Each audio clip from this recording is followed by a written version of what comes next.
Jean-Baptiste. Le jugement est proche. Le courageux prophète qui salue la venue du Messie. Il considère la fin des temps comme imminente. Le prédicateur qui baptise Jésus et déclenche sa vocation de serviteur de Dieu. Ce moment marque une césure dans la vie de Jésus. Une équipe de scientifiques va tenter de jeter un pont entre passé et présent en analysant les reliques de Jean-Baptiste afin d'établir les liens qui l'unissent à l'homme désigné par la Bible comme son cousin, Jésus. Qui était donc ce Jean qu'on appelle le Baptiste? Peut-être le saurons-nous prochainement.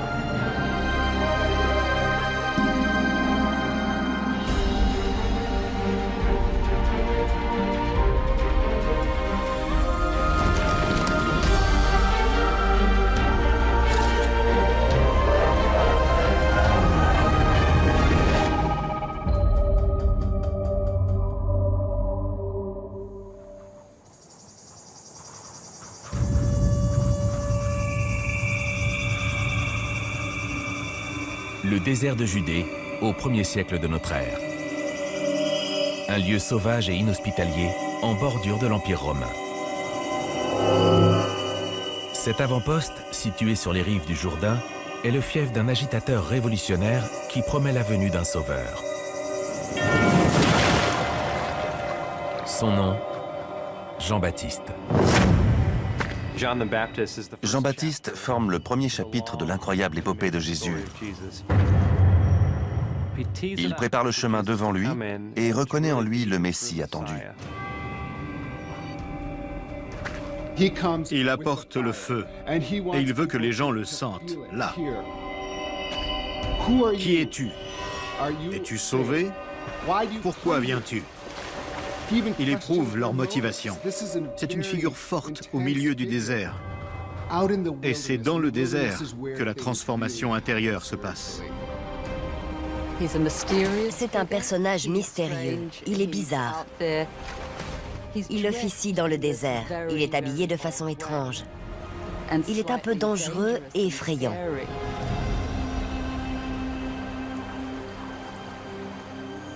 La vie et l'œuvre de ce prophète charismatique sont tombées dans les oubliettes de l'histoire. Qui était ce prédicateur fougueux qui a annoncé la venue du Messie? Et pourquoi Jésus est-il venu à lui?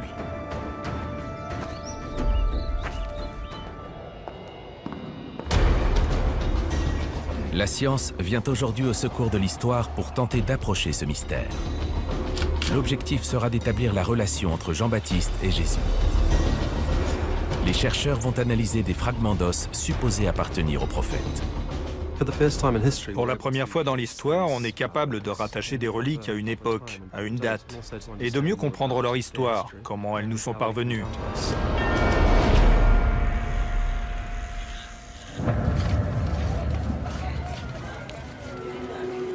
Au 1er siècle de notre ère, la Palestine fourmille de prophètes. Ils marchent sur les traces des prédicateurs de l'Ancien Testament, comme Élie ou Ésaïe.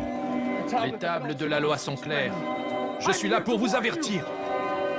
En marge de cette civilisation, s'élève une voix plus forte, une voix portant plus loin que tout autre. Jean-Baptiste s'est installé au bord du désert. Pourtant, on vient de loin pour entendre son message sans complaisance.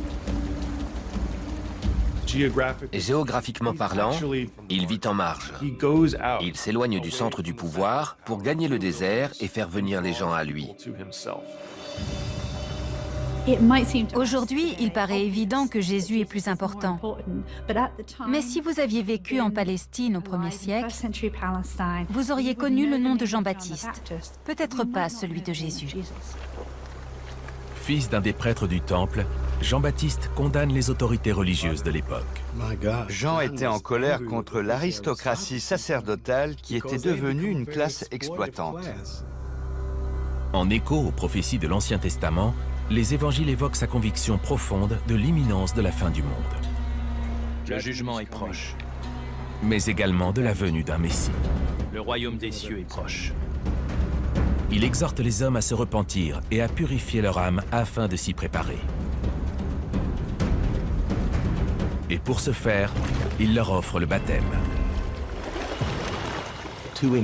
Rencontrer Jean dans le désert, c'est rencontrer quelqu'un qui va vous ouvrir les yeux sur vos péchés, sur le fait que vous n'avez pas répondu aux attentes de Dieu et que vous avez intérêt à vous repentir.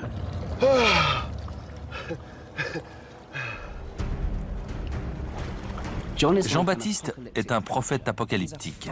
C'est un prédicateur enflammé, et ce n'est pas un vain mot. Il annonce que toutes les récoltes d'Israël seront brûlées à moins que les hommes ne se repentent. Il parle du jugement, de la colère de Dieu. Il s'inscrit vraiment dans la lignée des prophètes eschatologiques. Le royaume des cieux est proche. Repens-toi. Pendant les siècles suivant sa mort, les ossements de Jean-Baptiste commencent à circuler en dehors de la Terre Sainte. En effet, les tout premiers chrétiens recherchent un contact physique avec l'homme qui a joué un rôle si important dans la vie de Jésus. Ces reliques sont devenues extrêmement précieuses dans le monde entier. Beaucoup de récits racontent la découverte de parties de son corps, notamment sa tête. Sa main et son bras sont particulièrement importants parce qu'ils montrent Jésus du doigt au cours du baptême. Au XVe siècle, plus de 200 reliques de Jean-Baptiste circulent à travers l'Europe. Autant dire qu'elles ne peuvent être toutes authentiques. Toujours est-il que chacune d'elles est témoin du développement de la jeune Église. Grâce à la datation au carbone 14 et à des tests ADN, les scientifiques espèrent élaborer une carte montrant le rôle crucial joué par les reliques dans la propagation du message de l'Évangile.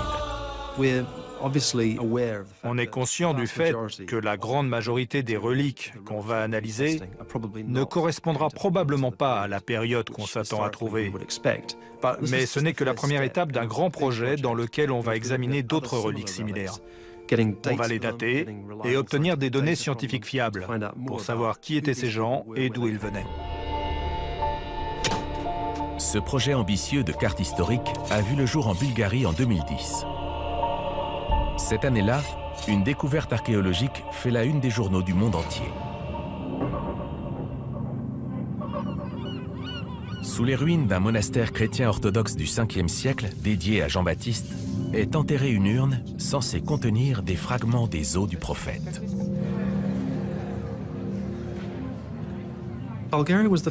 C'était la première fois qu'on recourait à des techniques scientifiques modernes pour analyser une relique découverte dans un endroit tout à fait plausible. La méthode de datation au carbone 14 va livrer des résultats remarquables. Quand j'ai vu la date s'afficher, j'en suis resté bouche bée. L'an 30 après Jésus-Christ. C'est l'année où Jean-Baptiste est censé être mort. Et vous voyez, cette date est bien à l'intérieur de l'intervalle. L'an 30 après Jésus-Christ, une date cohérente avec la mort de Jean-Baptiste. Et les résultats des tests ADN vont encore plus loin puisqu'ils révèlent que ces os sont ceux d'un homme originaire du Moyen-Orient. Ces ossements sont-ils ceux de Jean-Baptiste? Et vont-ils permettre d'établir les possibles liens de parenté entre Jean-Baptiste et Jésus évoqués par la Bible?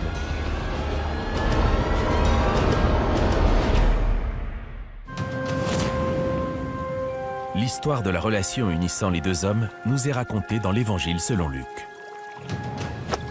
L'Évangile selon Luc décrit Marie, la mère de Jésus, et Élisabeth, la mère de Jean-Baptiste, comme étant apparentées.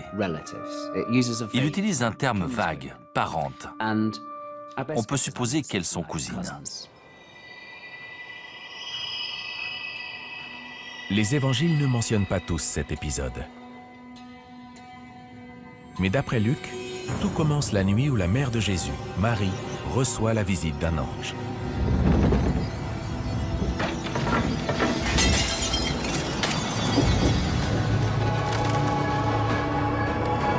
Sois sans crainte, Marie, car tu as trouvé grâce auprès de Dieu. Voici que tu vas concevoir et enfanter un fils. Tu lui donneras le nom de Jésus. Marie ne peut croire le message de l'ange, car elle est encore vierge. Mais celui-ci annonce que celui qui va naître sera saint et sera appelé Fils de Dieu. Quand l'ange annonce à Marie qu'elle porte le Messie, elle est bouleversée. Elle se sent très humble et indigne d'un honneur aussi grand, mais elle est prête à l'accepter. Selon Luc, l'ange Gabriel révèle alors à Marie que sa cousine Élisabeth est également enceinte.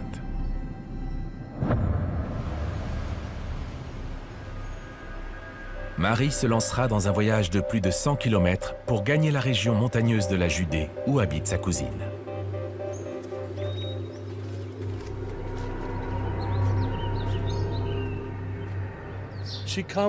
Elle rend visite à sa cousine Élisabeth, la seule personne à qui elle peut parler de cet événement inhabituel. Selon la tradition chrétienne, elle se serait rendue ici, à En-Kerem. Elle s'est peut-être pressée dans une rue comme celle-là, en attendant impatiemment de retrouver sa cousine pour lui révéler son incroyable secret.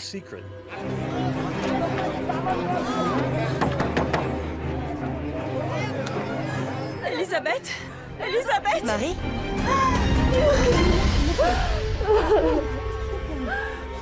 Élisabeth annonce à Marie que bien qu'étant trop âgée pour concevoir, elle est enceinte de 6 mois. Lorsque tes paroles de salutation sont parvenues à mes oreilles, l'enfant a tressailli d'allégresse en moi. Quand Marie va trouver Élisabeth, elles sont toutes les deux enceintes et Jean-Baptiste tressaille de joie dans le ventre de sa mère. On peut donc supposer que ces deux femmes ont un lien très fort. Tout au long des évangiles, Jean-Baptiste est présenté comme le précurseur qui prépare le chemin pour la venue du Seigneur, le Seigneur étant Jésus lui-même.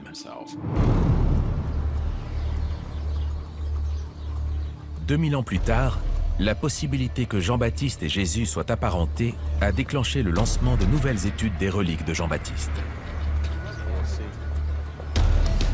Tentant d'établir comment ces dernières ont été éparpillées, les chercheurs britanniques Tom Hayam et George Kazan se rendent au musée Nelson Atkins à Kansas City, dans le Missouri.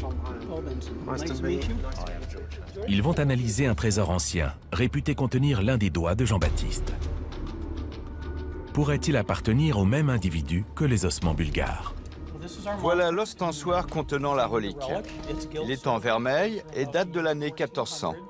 Ce qui est formidable, c'est qu'on va pouvoir pour la première fois comparer les données radiocarbone de cette relique, conservée ici à Kansas City, avec celles qu'on a obtenues en Bulgarie. L'os a été identifié comme étant une phalange humaine. Ce qui est intéressant, c'est que ce doigt fait partie d'un trésor médiéval, le trésor des Guelfes, qui a un rapport avec le prince allemand Henri le Lion. On sait qu'il a visité Constantinople et qu'il a rapporté des reliques. Mais il est possible que ce doigt ait des origines bien plus anciennes.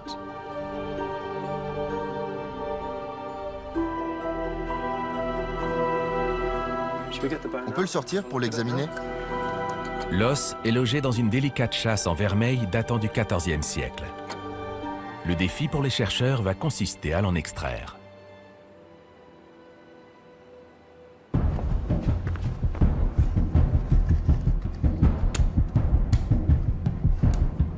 Mais lorsqu'ils tentent d'ouvrir le précieux reliquaire, un problème se pose d'emblée. On ne peut pas les séparer. Vous voulez dire qu'on ne peut pas enlever l'os? Non. Tom va devoir batailler pour accéder à la partie centrale du doigt contenant du collagène, le matériau le plus fiable pour la datation au carbone 14. C'est très difficile de recueillir un échantillon de taille correcte. Il faut jongler en permanence entre les souhaits du conservateur, qui veut éviter qu'on prélève trop de matériel, et nos propres exigences scientifiques. On se livre à un petit jeu très intéressant pendant les 2 heures où on prélève notre échantillon.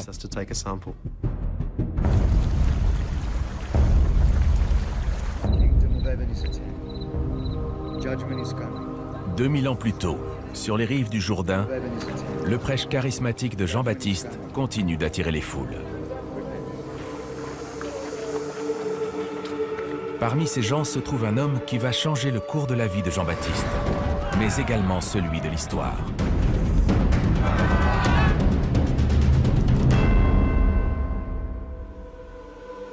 L'évangile le plus ancien, celui de Marc, relate l'arrivée de Jésus sur les rives du Jourdain où se tient Jean-Baptiste. L'Évangile selon Luc nous apprend que Jésus est alors âgé de 30 ans. Je crois qu'un des rares faits indiscutables au sujet du ministère de Jésus, sur lequel nous, les historiens, n'avons aucun doute, c'est que Jésus a bien été baptisé par Jean-Baptiste et a commencé à prêcher aux côtés de Jean-Baptiste. Le Nouveau Testament ne précise pas s'il s'agit de leur première rencontre ou s'ils se connaissaient déjà. On sait que Jésus respecte suffisamment Jean-Baptiste et qu'il est suffisamment attiré par son charisme, sa personnalité et son enseignement pour aller se faire baptiser. Il est séduit par sa personne.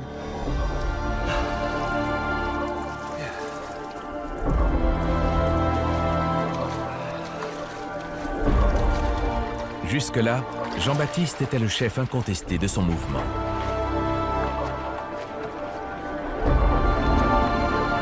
Mais ce jour-là, lorsqu'il rencontre Jésus, une chose extraordinaire se passe. C'est moi qui ai besoin d'être baptisé par toi. Et tu viens à moi. Mais Jésus va écarter l'objection du prophète. C'est lui qui demande le baptême. Laisse-moi faire pour le moment. Son baptême ne ressemblera à aucun autre. Le baptême de Jésus par Jean-Baptiste est un épisode majeur de la vie du Christ. Il nous montre, entre autres, que Jésus reconnaît l'autorité de Jean. Si je suis venu le baptiser moi-même avec de l'eau, c'est pour qu'il soit révélé à Israël. Cela signifie qu'il approuve le message de Jean. Le peuple de Dieu doit se repentir et recevoir le pardon de ses péchés.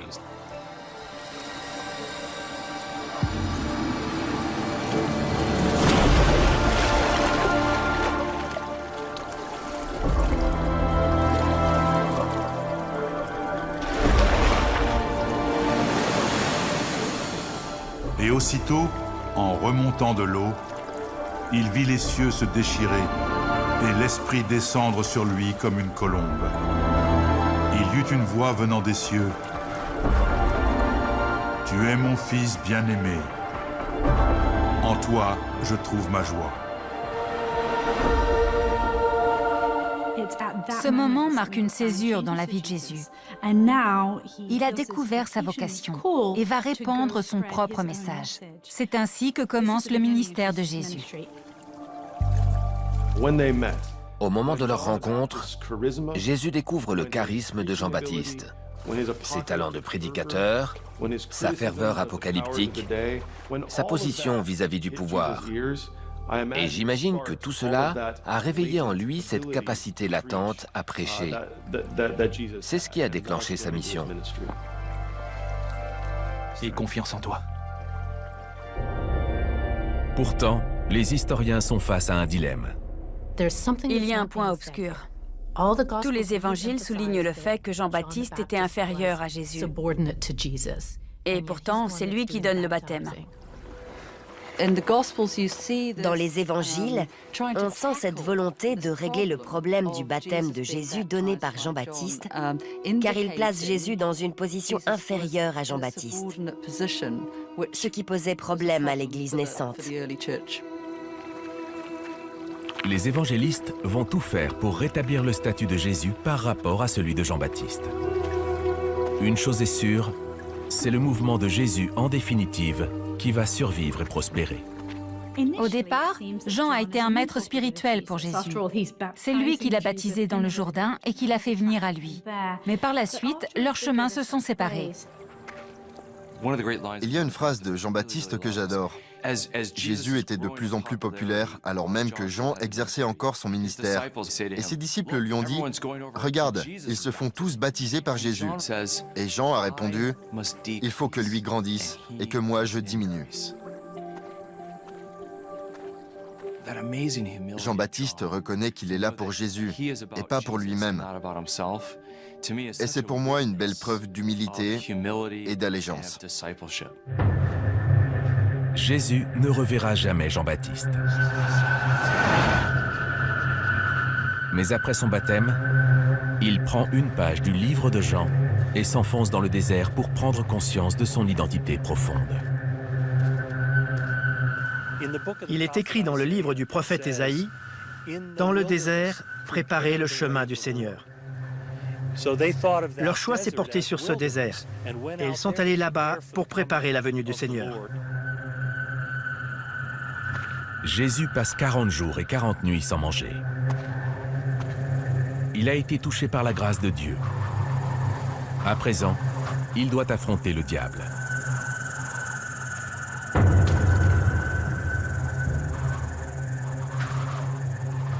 D'après l'Évangile selon Luc, le diable prend Jésus à part et le tente à 3 reprises.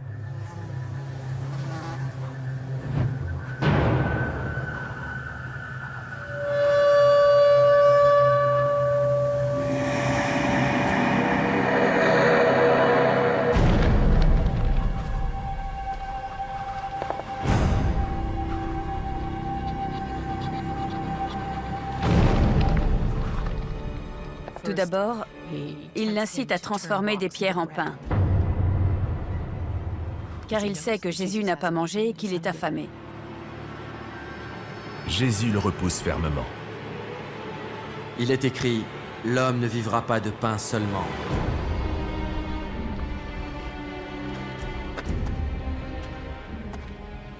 Puis, il lui offre le pouvoir et le contrôle de tous les royaumes du monde. Tu adoreras le Seigneur ton Dieu, et tu le serviras lui seul.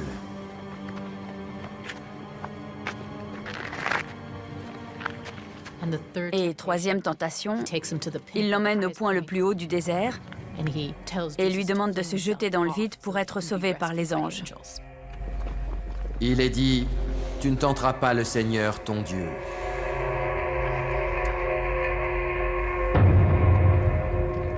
On sait que Jésus n'a pas succombé. Moi, j'aurais transformé les pierres en pain. Vous imaginez ce que c'est que de résister à la faim quand on n'a rien mangé depuis des jours?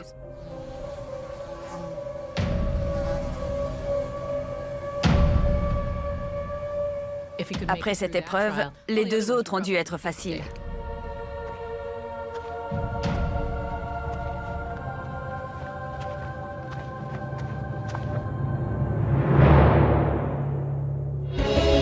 Sa rencontre avec Jésus transforme également Jean-Baptiste à tout jamais et va le mener vers la plus grande confrontation qu'il ait jamais vécue.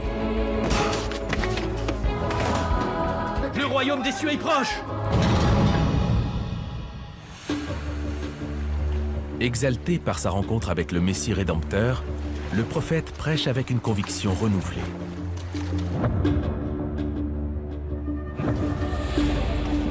Malgré ses allures de vieil homme du désert, il sait ce qu'il fait lorsqu'il dénonce le péché. Au mépris du danger, il tourne sa colère contre la corruption morale d'Hérode Antipas, gouverneur fantoche installé par les dirigeants romains en Palestine. Hérode Antipas, je suis venu t'avertir! Au 1er siècle, dans l'Empire romain, vous n'étiez pas autorisé à critiquer un dirigeant. Un homme comme Hérode Antipas avait sa propre armée privée. Il contrôlait tout. Les tables de la loi sont claires. Hérode Antipas était le pire chef qu'on puisse imaginer. Il devait faire ses preuves aux yeux de Rome. Et il était donc un peu trop zélé, pourrait-on dire. Bénéficiant de la protection de Rome, Hérode Antipas dirige la Galilée avec tout le mépris d'un autocrate. Mais il a commis une grave erreur. Il a tourné le dos à la loi juive en épousant Hérodiade, la femme de son frère. Il a violé une loi du Lévitique qui dit qu'un homme ne doit pas découvrir la nudité de la femme de son frère. Hérodiade est la femme de ton frère. Jean-Baptiste était très critique vis-à-vis du régime politique, et en particulier vis-à-vis d'Hérode, qui avait épousé sa belle-sœur. Il critiquait son immoralité et la façon dont il traitait le peuple. Les tables de la loi. Les Juifs se sentaient opprimés par cette puissance étrangère face à laquelle ils étaient impuissants. Or, Jean renvoyait l'image d'un homme qui a les moyens d'agir. Ignorant du danger, Jean-Baptiste accuse ouvertement Hérode et sa femme d'avoir violé la loi juive. Abandonne cette femme! Répudie-la! En disant tout haut ce que les autres pensent tout bas, Jean-Baptiste se place au rang de ceux qu'on peut accuser de sédition et de trahison. Il devient une sorte de terroriste. S'il réussit sa campagne contre Hérode Antipas, Jean-Baptiste pourrait bien déclencher une révolution politique. Il s'expose à la mort en provoquant le gouverneur en un duel dont l'issue est jouée d'avance. Repens-toi, Hérode, ou tu seras châtié! Vous l'avez déjà fait? Vous savez ce que vous faites? Il faut juste qu'on trouve comment y accéder. À Kansas City, Tom Hyman de l'université d'Oxford tente de trouver le moyen de prélever un échantillon d'os. Là, ça a déjà été ouvert. On va essayer par là, on verra si ça marche. Il espère pouvoir estimer l'âge de l'échantillon et d'établir un profil ADN afin d'effectuer une comparaison avec la relique du 1er siècle découverte en Bulgarie. C'est le collagène qu'on cherche à dater, la partie organique de l'os. Chez l'homme moderne, il représente environ 20% du poids du corps. Mais évidemment, dans les matériaux anciens, le collagène se décompose, il se dégrade, et souvent il est présent en moindre quantité. Et bien sûr, quand on date de très petites reliques, c'est extrêmement difficile de recueillir un échantillon de taille acceptable qui nous permette d'extraire le collagène pour la datation.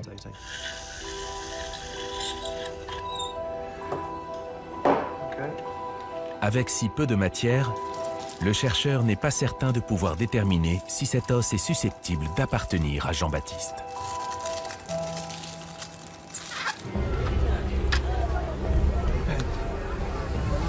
À Jérusalem, le prophète continue à dénoncer Hérode avec véhémence, s'exposant à la colère et aux représailles du tétrarque. Vous pouvez parler de repentance et de jugement dernier sans vous attirer trop d'ennuis.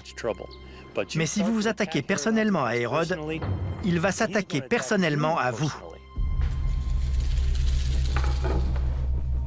C'est impensable. Pour moi, Hérode Antipas est partagé.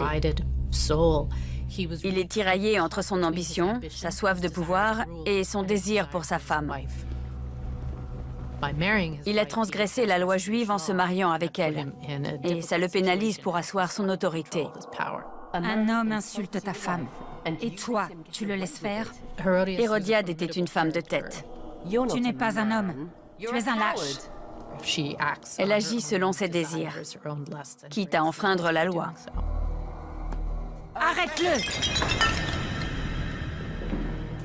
Humilié par Jean-Baptiste, Hérode est contraint de mettre un terme à ses attaques verbales.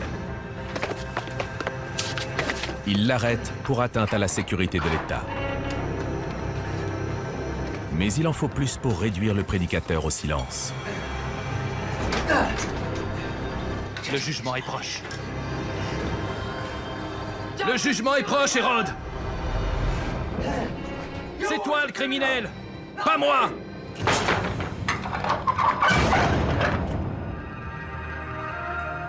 Jean-Baptiste est jeté en prison par son ennemi juré, le gouverneur Hérode Antipas, l'homme qu'il a ouvertement critiqué pour avoir enfreint la loi juive en épousant la femme de son frère.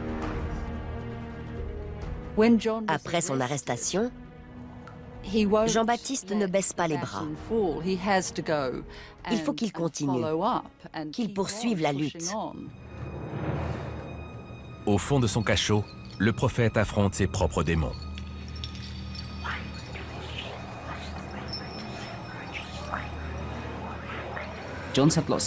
En prison, Jean-Baptiste a eu tout le temps de réfléchir au mouvement de Jésus et de s'inquiéter. Jésus est-il bien celui dont il a annoncé la venue?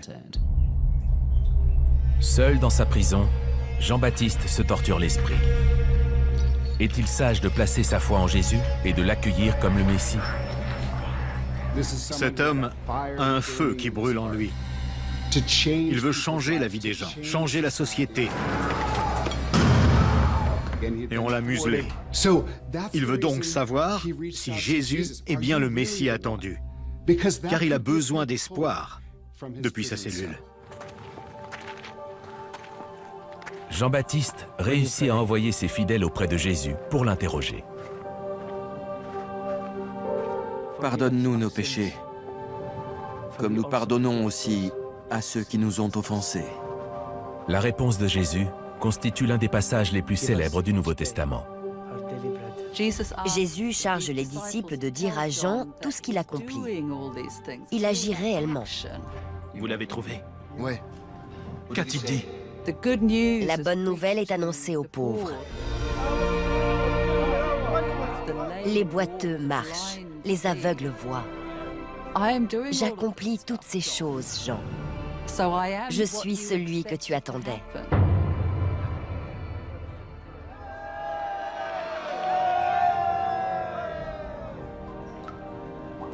Les mots de Jésus mettent du baume au cœur du prisonnier reclus dans son cachot et lui donnent le courage d'affronter les épreuves à venir.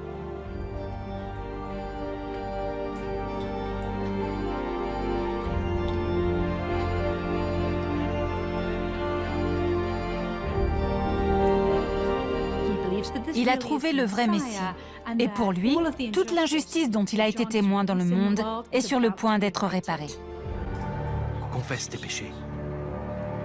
Dieu sait tout de toi. Ces attaques cinglantes à l'égard d'Hérode, dont il condamne le mariage immoral, sont pour le gouverneur une humiliation. Et même si Jean est désormais en prison, Hérodiade reste insatisfaite.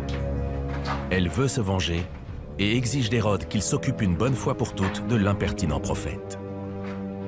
Il a critiqué Hérode pour avoir divorcé et s'être remarié avec la femme de son demi-frère. Confesse tes péchés. Il représentait une menace. C'était ça le vrai problème. Prépare le chemin du Seigneur.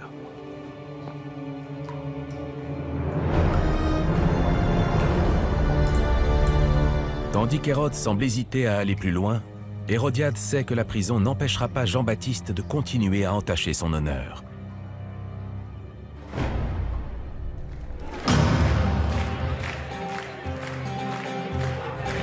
D'après l'Évangile selon Marc, elle passe à l'attaque lors d'un banquet donné pour l'anniversaire d'Hérode, où sa fille Salomé divertit les convives.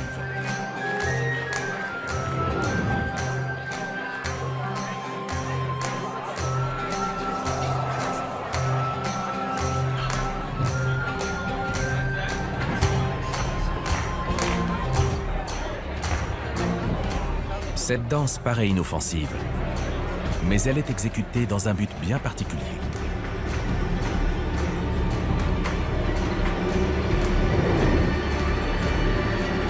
Hérodiade a chargé Salomé d'éblouir son beau-père pour l'obliger à agir selon son bon vouloir.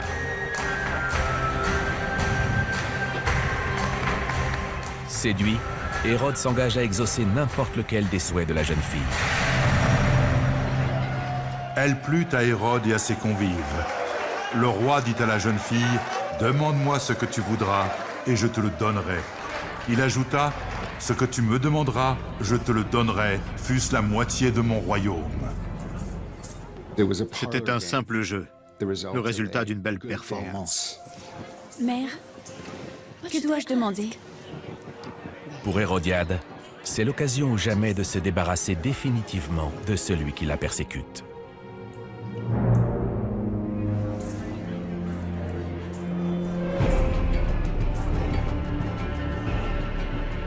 Je veux la tête de Jean-Baptiste.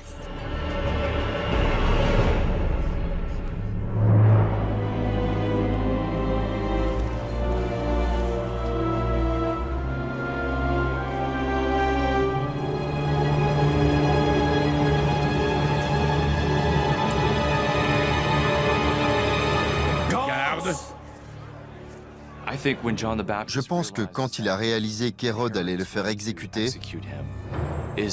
Jean-Baptiste a eu un sentiment d'achèvement. Il a su, en tant que prophète, que c'était l'aboutissement de son mouvement prophétique.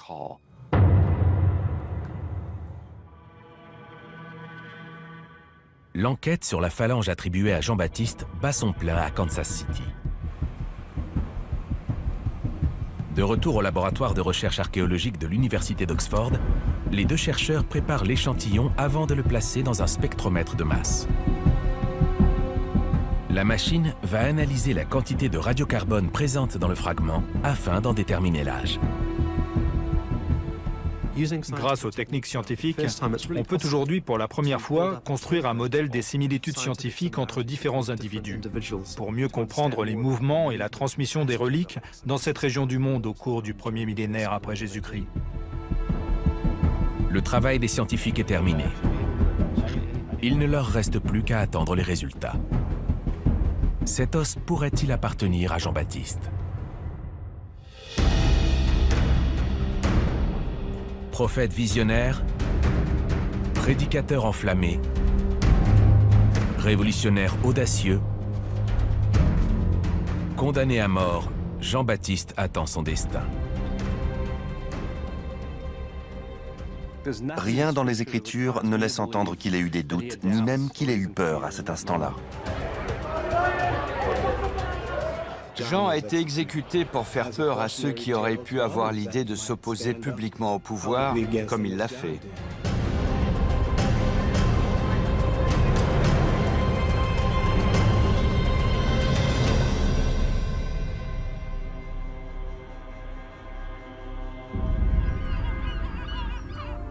En 2010, le monde de l'archéologie est galvanisé par la découverte en Bulgarie d'une relique dont la date et l'ADN sont compatibles avec celle de Jean-Baptiste. Au laboratoire d'archéologie d'Oxford, Tom et George attendent les résultats de cette nouvelle analyse, qui leur permettra peut-être de compléter leur carte des restes de Jean-Baptiste, dispersés à travers l'Europe. Vont-ils correspondre à ceux obtenus en Bulgarie? Voilà, donc là on a la date, entre 661 et 770 après Jésus-Christ. C'est bien après l'époque de Jean-Baptiste. Ce n'est pas lui. Ce n'est pas le même doigt qu'en Bulgarie. Non. Je ne suis pas surpris du résultat. Il y a beaucoup d'eau qui sont attribués à Jean-Baptiste. Ils ne peuvent pas tous être authentiques. Dans le cas présent, on a pu montrer, grâce au carbone 14, que cet os a environ 600 ans de plus que prévu. On a analysé 2 reliques de Jean-Baptiste. La première date du 1er siècle, la seconde du 7e ou 8e siècle. On commence tout juste à avoir un aperçu de la situation. C'est passionnant. On a obtenu une nouvelle information et j'espère qu'on va continuer, qu'on va poser d'autres questions et analyser d'autres reliques. Pour Tom et George, l'enquête se poursuit. Plus de 200 reliques étant attribuées à Jean-Baptiste, ils ont bon espoir de trouver une pièce susceptible de correspondre à leurs recherches. La science se rapprocherait alors un peu plus de l'homme qui pourrait avoir été un parent de Jésus. La science est importante, mais même si une relique a 1000 ou 1500 ans, la vénérer maintient le lien avec la tradition, avec le passé.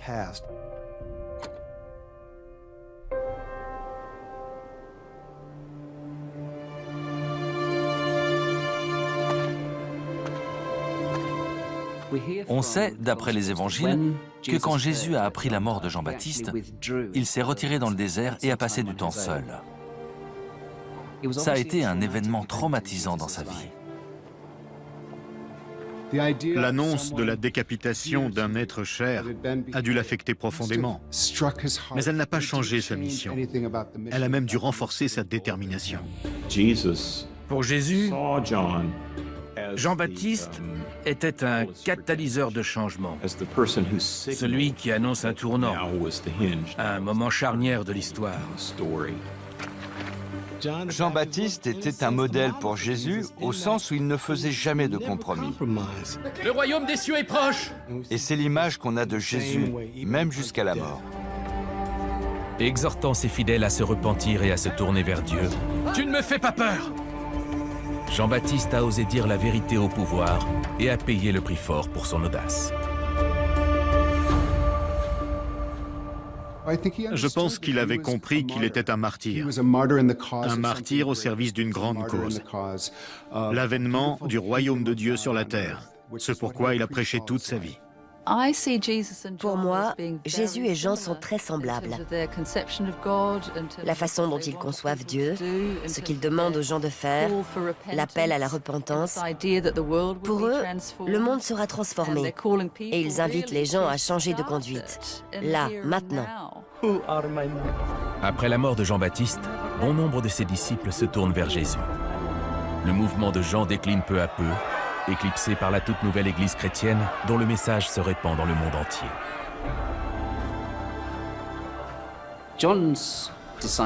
Le mouvement baptiste s'est poursuivi longtemps après la mort de Jésus. Mais la grande différence entre les deux, c'est que dès le départ, dans celui de Jésus, on appelle les gentils, les païens, à se convertir. Et dès lors qu'ils se convertissent, le mouvement se répand bien plus vite à travers le monde. Pourtant, la voix de Jean continue à se faire entendre haut et fort à travers l'un des enseignements les plus célèbres de Jésus, le Notre Père. Notre Père, que ton nom soit sanctifié. Les paroles de Jésus lui ont été directement inspirées par Jean. Donne-nous aujourd'hui notre pain de ce jour. Pardonne-nous nos offenses, comme nous pardonnons aussi à ceux qui nous ont offensés. Et ne nous soumets pas à la tentation, mais délivre-nous du mal.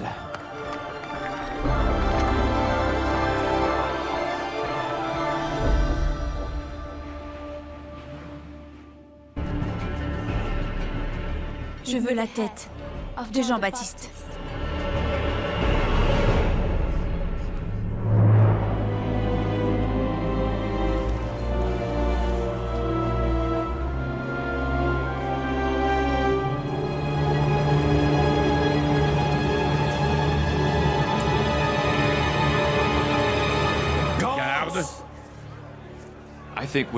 Je pense que quand il a réalisé qu'Hérode allait le faire exécuter, Jean-Baptiste a eu un sentiment d'achèvement. Il a su, en tant que prophète, que c'était l'aboutissement de son mouvement prophétique.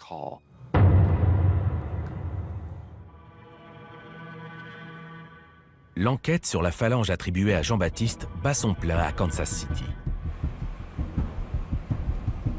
De retour au laboratoire de recherche archéologique de l'Université d'Oxford, les deux chercheurs préparent l'échantillon avant de le placer dans un spectromètre de masse.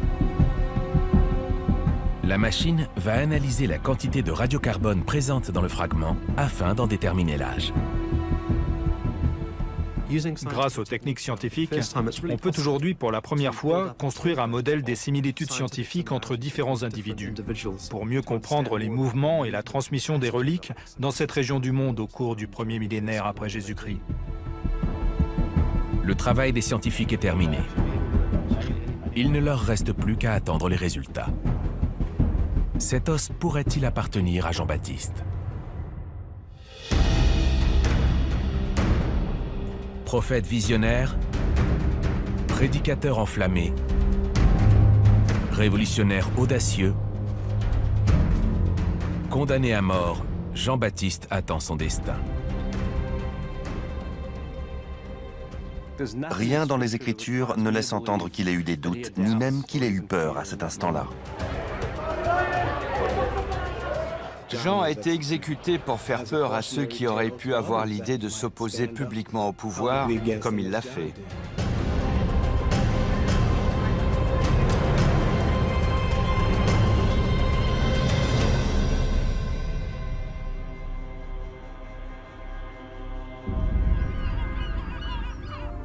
En 2010, le monde de l'archéologie est galvanisé par la découverte en Bulgarie d'une relique dont la date et l'ADN sont compatibles avec celle de Jean-Baptiste. Au laboratoire d'archéologie d'Oxford, Tom et George attendent les résultats de cette nouvelle analyse qui leur permettra peut-être de compléter leur carte des restes de Jean-Baptiste dispersés à travers l'Europe. Vont-ils correspondre à ceux obtenus en Bulgarie? Voilà, donc là on a la date. L'enquête sur la phalange attribuée à Jean-Baptiste bat son plein à Kansas City. De retour au laboratoire de recherche archéologique de l'Université d'Oxford, les deux chercheurs préparent l'échantillon avant de le placer dans un spectromètre de masse. La machine va analyser la quantité de radiocarbone présente dans le fragment afin d'en déterminer l'âge. Grâce aux techniques scientifiques, on peut aujourd'hui pour la première fois construire un modèle des similitudes scientifiques entre différents individus, pour mieux comprendre les mouvements et la transmission des reliques dans cette région du monde au cours du premier millénaire après Jésus-Christ. Le travail des scientifiques est terminé. Il ne leur reste plus qu'à attendre les résultats. Cet os pourrait-il appartenir à Jean-Baptiste? Prophète visionnaire, prédicateur enflammé, révolutionnaire audacieux, condamné à mort, Jean-Baptiste attend son destin. Rien dans les Écritures ne laisse entendre qu'il ait eu des doutes, ni même qu'il ait eu peur à cet instant-là. Jean a été exécuté pour faire peur à ceux qui auraient pu avoir l'idée de s'opposer publiquement au pouvoir, comme il l'a fait.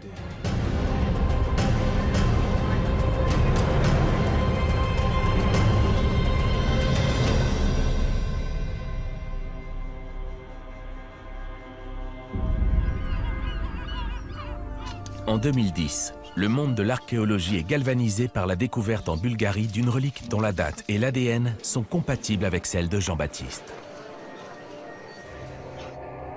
Au laboratoire d'archéologie d'Oxford, Tom et George attendent les résultats de cette nouvelle analyse qui leur permettra peut-être de compléter leur carte des restes de Jean-Baptiste dispersés à travers l'Europe. Vont-ils correspondre à ceux obtenus en Bulgarie? Voilà, donc là on a la date, entre 661 et 770 après Jésus-Christ. C'est bien après l'époque de Jean-Baptiste. Ce n'est pas lui. Ce n'est pas le même doigt qu'en Bulgarie.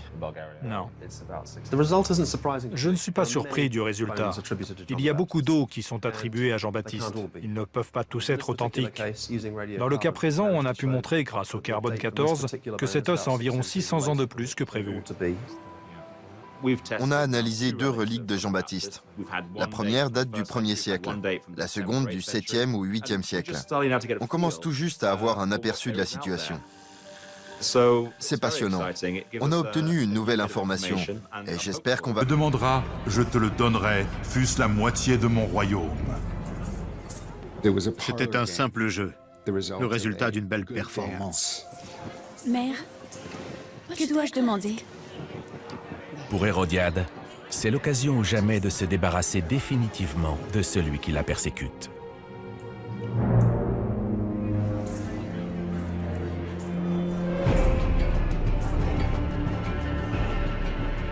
Je veux la tête de Jean-Baptiste.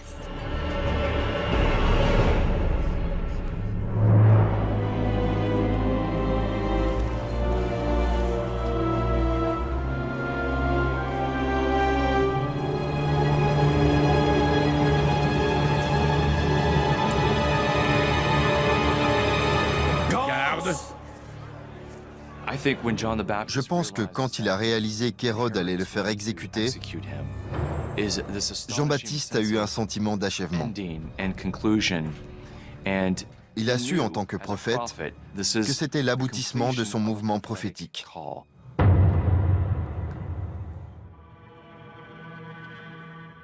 L'enquête sur la phalange attribuée à Jean-Baptiste bat son plein à Kansas City. De retour au laboratoire de recherche archéologique de l'Université d'Oxford, les deux chercheurs préparent l'échantillon avant de le placer dans un spectromètre de masse. La machine va analyser la quantité de radiocarbone présente dans le fragment afin d'en déterminer l'âge. Grâce aux techniques scientifiques, on peut aujourd'hui pour la première fois construire un modèle des similitudes scientifiques entre différents individus, pour mieux comprendre les mouvements et la transmission des reliques dans cette région du monde au cours du premier millénaire après Jésus-Christ. Le travail des scientifiques est terminé. Il ne leur reste plus qu'à attendre les résultats. Cet os pourrait-il appartenir à Jean-Baptiste? Prophète visionnaire, prédicateur enflammé, révolutionnaire audacieux, condamné à mort, Jean-Baptiste attend son destin. Rien dans les Écritures ne laisse entendre qu'il ait eu des doutes, ni même qu'il ait eu peur à cet instant-là. Jean a été exécuté pour faire peur à ceux qui auraient pu avoir l'idée de s'opposer publiquement au pouvoir, comme il l'a fait.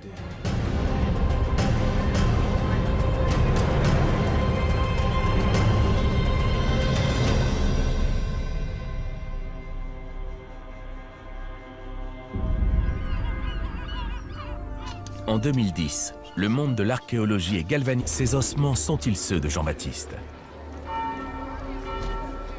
Et vont-ils permettre d'établir les possibles liens de parenté entre Jean-Baptiste et Jésus, évoqués par la Bible?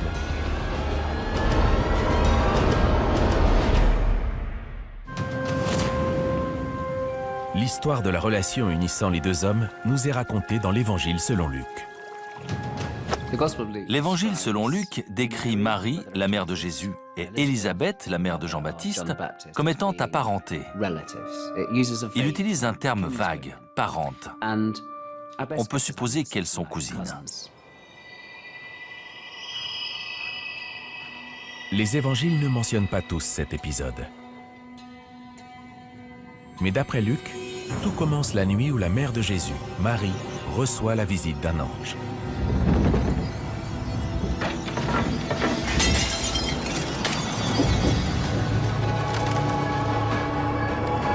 Sois sans crainte, Marie, car tu as trouvé grâce auprès de Dieu. Voici que tu vas concevoir et enfanter un fils. Tu lui donneras le nom de Jésus. Marie ne peut croire le message de l'ange, car elle est encore vierge. Mais celui-ci annonce que celui qui va naître sera saint et sera appelé Fils de Dieu. Quand l'ange annonce à Marie qu'elle porte le Messie, elle est bouleversée. Elle se sent très humble et indigne d'un honneur aussi grand, mais elle est prête à l'accepter. Selon Luc, l'ange Gabriel révèle alors à Marie que sa cousine Élisabeth est également enceinte.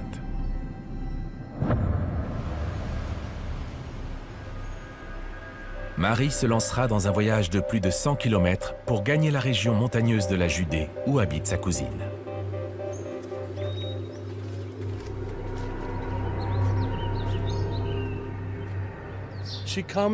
Elle rend visite à sa cousine Élisabeth, la seule personne à qui elle peut parler de cet événement inhabituel. Selon la tradition chrétienne, elle se serait rendue ici à Ein-Kerem. Elle s'est peut-être pressée dans une rue comme celle-là, en attendant impatiemment de retrouver sa cousine pour lui révéler son incroyable secret.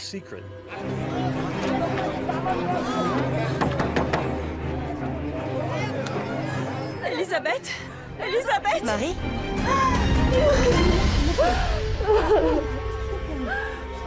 Élisabeth annonce à Marie que bien qu'étant trop âgée pour concevoir, elle est enceinte de 6 mois.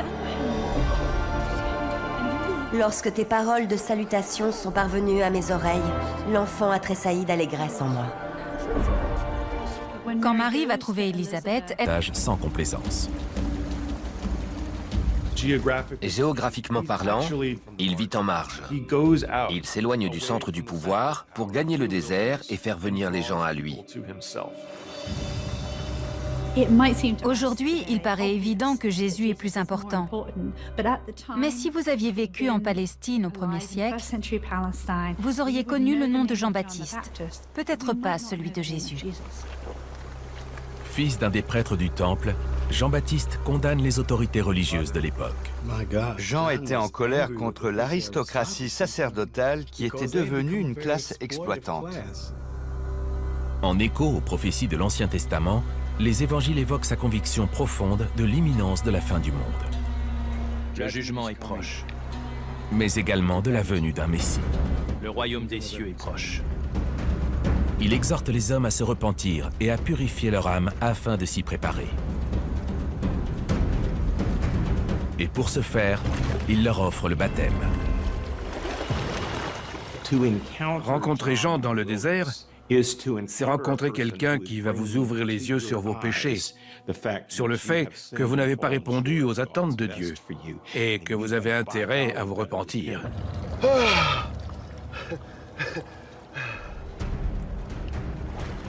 Jean-Baptiste est un prophète apocalyptique. C'est un prédicateur enflammé, et ce n'est pas un vain mot. Il annonce que toutes les récoltes d'Israël seront brûlées à moins que les hommes ne se repentent. Il parle du jugement, de la colère de Dieu. Il s'inscrit vraiment dans la lignée des prophètes eschatologiques. Le royaume des cieux est proche. Repens-toi. Pendant les siècles suivant sa mort, les ossements de Jean-Baptiste commencent à circuler en dehors de la Terre Sainte. En effet, les tout premiers chrétiens recherchent un contact physique avec l'homme qui a joué un rôle si important dans la vie de Jésus. Ces reliques sont devenues extrêmement précieuses dans le monde entier. Beaucoup de récits racontent la découverte de parties de son corps, notamment sa tête. Sa main et son bras sont particulièrement importants parce qu'ils montrent Jésus du doigt au cours du baptême. Au XVe siècle, plus de 200 reliques de Jean-Baptiste circulent à travers l'Europe. Autant dire qu'elles ne peuvent être toutes authentiques. Toujours est-il que chacune d'elles est témoin du développement de la jeune Église. Grâce à la datation au carbone 14 et à des tests ADN, les scientifiques espèrent élaborer une carte montrant le rôle crucial joué par les reliques dans la propagation du message de l'Évangile. On est conscient du fait que la grande... Ce n'est pas lui. Ce n'est pas le même doigt qu'en Bulgarie. Non. Je ne suis pas surpris du résultat. Il y a beaucoup d'eau qui sont attribuées à Jean-Baptiste. Ils ne peuvent pas tous être authentiques. Dans le cas présent, on a pu montrer, grâce au carbone 14, que cet os a environ 600 ans de plus que prévu. On a analysé 2 reliques de Jean-Baptiste. La première date du 1er siècle, la seconde du 7e ou 8e siècle. On commence tout juste à avoir un aperçu de la situation. C'est passionnant. On a obtenu une nouvelle information et j'espère qu'on va continuer, qu'on va poser d'autres questions et analyser d'autres reliques. Pour Tom et Georges, l'enquête se poursuit. Plus de 200 reliques étant attribuées à Jean-Baptiste, ils ont bon espoir de trouver une pièce susceptible de correspondre à leurs recherches. La science se rapprocherait alors un peu plus de l'homme qui pourrait avoir été un parent de Jésus. La science est importante, mais même si une relique a 1000 ou 1500 ans, la vénérer maintient le lien avec la tradition, avec le passé.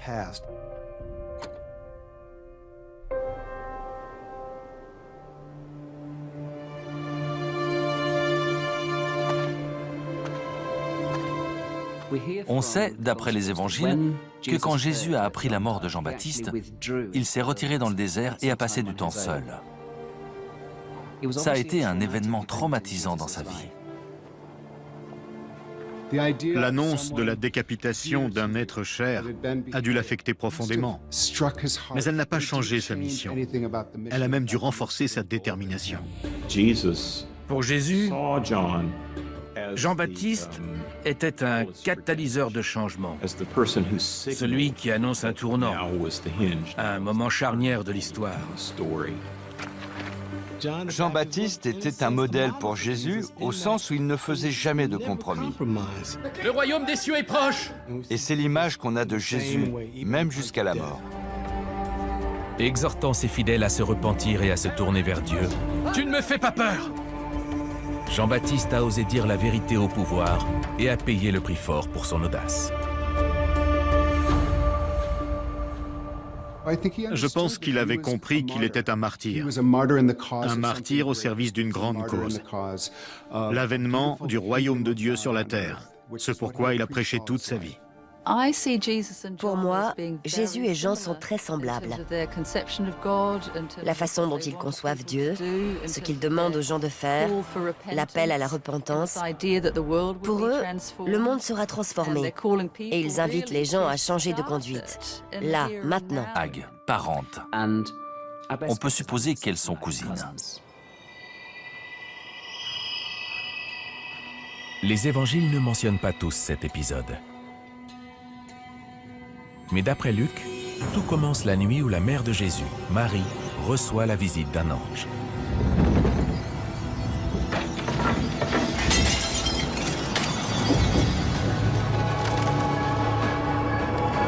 Sois sans crainte, Marie, car tu as trouvé grâce auprès de Dieu. Voici que tu vas concevoir et enfanter un fils. Tu lui donneras le nom de Jésus.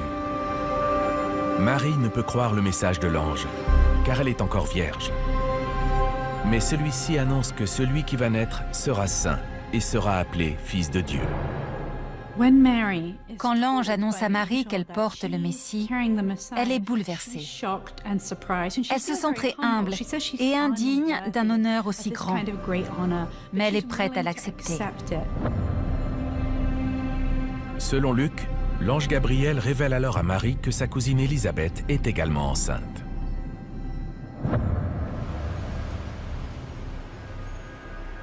Marie se lancera dans un voyage de plus de 100 km pour gagner la région montagneuse de la Judée où habite sa cousine.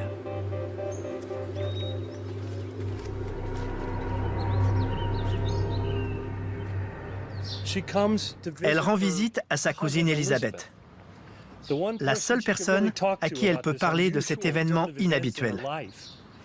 Selon la tradition chrétienne, elle se serait rendue ici à Ein-Kerem. Elle s'est peut-être pressée dans une rue comme celle-là, en attendant impatiemment de retrouver sa cousine pour lui révéler son incroyable secret.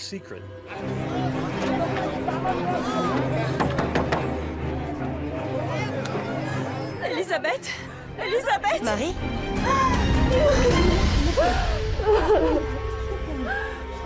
Élisabeth annonce à Marie que bien qu'étant trop âgée pour concevoir, elle est enceinte de 6 mois. Lorsque tes paroles de salutation sont parvenues à mes oreilles, l'enfant a tressailli d'allégresse en moi. Quand Marie va trouver Élisabeth, elles sont toutes les deux enceintes et Jean-Baptiste tressaille de joie dans le ventre de sa mère. On peut donc supposer que ces deux femmes ont un lien très fort. Tout au long des évangiles, Jean-Baptiste est présenté comme le précurseur qui prépare le chemin pour la venue du Seigneur, le Seigneur étant Jésus lui-même.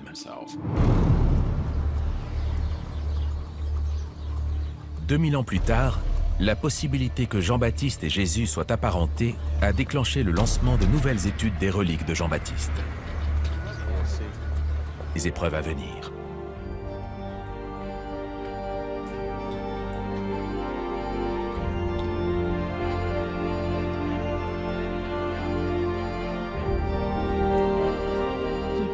Il a trouvé le vrai Messie. Et pour lui, toute l'injustice dont il a été témoin dans le monde est sur le point d'être réparée. Confesse tes péchés. Dieu sait tout de toi. Ces attaques cinglantes à l'égard d'Hérode, dont il condamne le mariage immoral, sont pour le gouverneur une humiliation. Et même si Jean est désormais en prison, Hérodiade reste insatisfaite. Elle veut se venger et exige d'Hérode qu'il s'occupe une bonne fois pour toutes de l'impertinent prophète. Il a critiqué Hérode pour avoir divorcé et s'être remarié avec la femme de son demi-frère. Confesse tes péchés. Il représentait une menace. C'était ça le vrai problème. Prépare le chemin du Seigneur.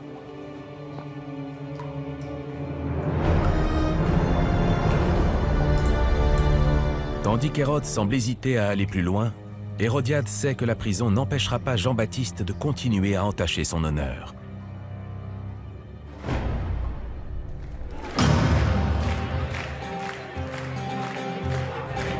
D'après l'Évangile selon Marc, elle passe à l'attaque lors d'un banquet donné pour l'anniversaire d'Hérode, où sa fille Salomé divertit les convives.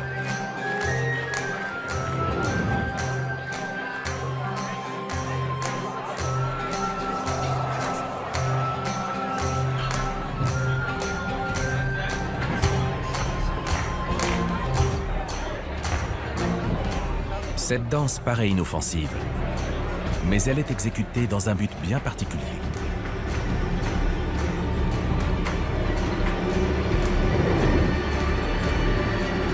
Hérodiade a chargé Salomé d'éblouir son beau-père pour l'obliger à agir selon son bon vouloir.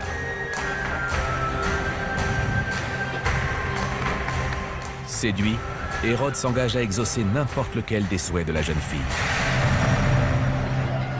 Elle plut à Hérode et à ses convives. Le roi dit à la jeune fille, « Demande-moi ce que tu voudras, et je te le donnerai. » Il ajouta, « Ce que tu me demanderas, je te le donnerai, fût-ce la moitié de mon royaume. » C'était un simple jeu, le résultat d'une belle performance. Mère, que dois-je demander? Pour Hérodiade, c'est l'occasion ou jamais de se débarrasser définitivement de celui qui la persécute.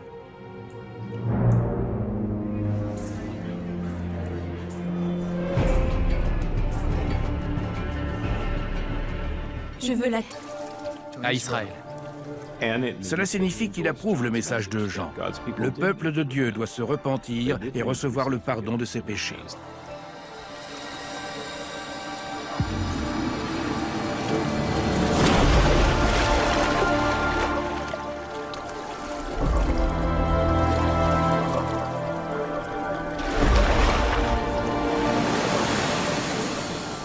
Et aussitôt, en remontant de l'eau, il vit les cieux se déchirer et l'Esprit descendre sur lui comme une colombe.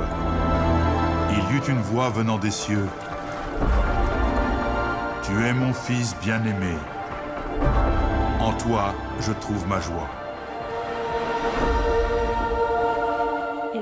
Ce moment marque une césure dans la vie de Jésus. Il a découvert sa vocation et va répandre son propre message. C'est ainsi que commence le ministère de Jésus.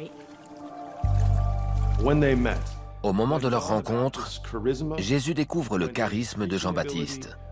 Ses talents de prédicateur, sa ferveur apocalyptique, sa position vis-à-vis du pouvoir.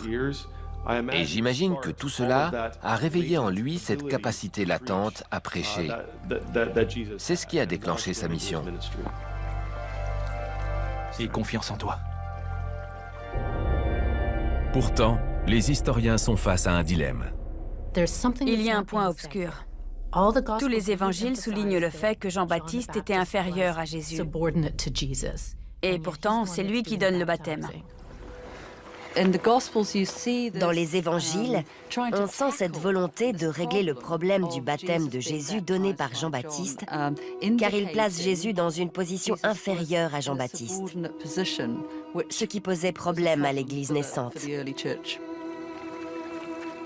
Les évangélistes vont tout faire pour rétablir le statut de Jésus par rapport à celui de Jean-Baptiste. Une chose est sûre, c'est le mouvement de Jésus en définitive qui va survivre et prospérer. Au départ, Jean a été un maître spirituel pour Jésus. C'est lui qui l'a baptisé dans le Jourdain et qui l'a fait venir à lui. Mais par la suite, leurs chemins se sont séparés. Il y a une phrase de Jean-Baptiste que j'adore. Jésus était de plus en plus populaire, alors même que Jean exerçait encore son ministère. Et ses disciples lui ont dit, « Regarde, ils se font tous baptiser par Jésus. » Et Jean a répondu, « Il faut que lui grandisse et que moi je diminue. » Jean-Baptiste reconnaît qu'il est là pour Jésus et pas pour lui-même. Et c'est pour moi une belle preuve d'humilité et d'allégeance. Jésus ne reverra jamais Jean-Baptiste.